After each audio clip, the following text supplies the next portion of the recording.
بیا را ژوندي کېدل او د الله دربار کې پیش کېدل اول ته جنت او دوزخ دا خو هسې د مولیانو خبرې دي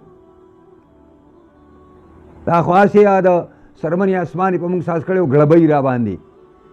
نه جنت شته او نه دوزخ شته او نه بیا زندګي شته دا د مشرکانو عقیده ده او هندوان یو څیز دي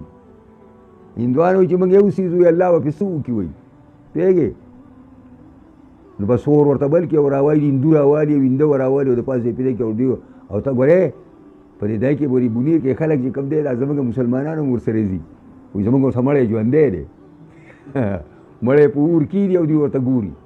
او دا سر دا دماغ چې ډک وکړي که نه سر یې وچوي بس وایي لاړ والوځو جنتي شو کامیاب شو یعنې داسې الله تعالی په قهر اخته کړه چې خپله ځان په خپله په دنیا کې سیزي لګیا دي د دوی په دې عقل دې تندر راوګرځي او دا په دې ځای کې په دې بونیر کې داسې خلک پد شوي دي پښتانه دي یو ځای کې موږ تلي وو د یوټونو پروګرام و نو جماعت موږ لېږلي وو نو هلته اخري یو بازار لاړو هغې ځان راشورو کول همداسې نو ملګرو دوکانداران موږ ته راټول نو ما ورته خبرې وکړې بیا ما دعا چې کوله نو مو هندوانو ته مې خیرې وکړې نو هغه چې دغه ځای روان شو نو ملګرو راته ویل چې هندوانو ته خیرې مه کوو دې کې سل پنځه موږ هندوان ولاړو